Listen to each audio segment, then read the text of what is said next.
West some hip hop shit. Let's do this. So the beat, big up naar Sean B. Big up ook naar al de MC's.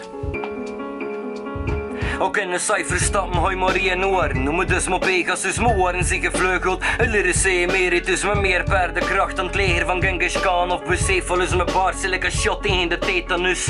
Een vriendin in gebrek, 8 mm film met gevoel dat je in de cinema zit. Ik rap hem cinematografisch, maar het is niemand die het weet. Zelfs met tracks in de allure van een videoclip. Skills drukken van mijn hoofd, dat is niet te betwist. Je wordt bijna beter van gewone binnen te zitten. Het is besmettelijk en aan de flow is niet met te tippen. De rekening is al betaald, ik ben Billy the Kid. De rapste schutter van het westen, gebruiken heel losse flodders. Hoe wandel ik achter het hok in de hossa vodder. Ik zie ik geen part-time rapper, like all die losers. Zijn geboren voor te sterven op stage, like Tommy Cooper. Een sample free, kom maar chatten in mijn atelier. Je ziet me meer aan mijn deks draaien dan een groep J. Verslaafd aan die hip-hop shit, tot ik het lood leggen van uw voort. Kom ik ieder woord soort bloot leggen. Vermijden calamiteit. Mijn talent is aan het ontkiem door een moordje in de watten geleid. Met al die wekke rappers zeg ik niks aan affiniteit. Er is een specifiek rampenbeleid voor zulke man, ze zijn amper bereid hun leven op te geven, voor te produceren en voor te schrijven en op te treden. Ik zin anders.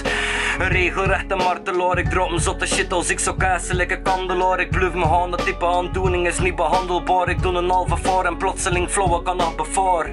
Beelden van een baby met zijn rammelaar. Dat moment dat de stier wint van de matador. Twee meisjes die elkaar begrippen via handgeboren. Het leven is een zegen uit de klank ervoort. Ik heb punchlines geschreven zonder plattegrond of protocol, maar langzaamaan ontwikkeld in de donkerlijke fotorol. Ik klap met mijn aangelijke dove tolk. Elke bar is een vuistregel, nog verlammender dan rooi nul. Vele beats, ik kill de dodentol is niet met achteraan. Just een verhaal, niet meer overzol en bovenal. Ik schreef overal, mijn rap zit boorden vol verschillende smaken, like een artisanale toverbol.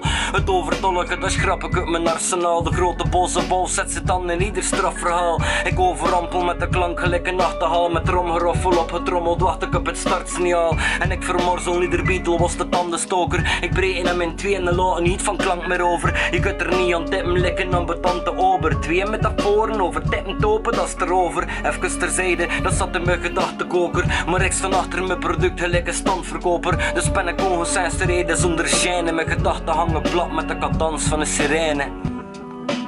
Wat soms je hip-hop shit? Big up naar iedereen die er al 2 of 3 jaar mee bezig is.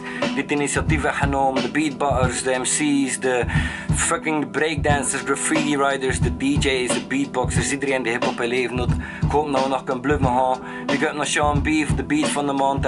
Big up naar de volgende. Peace.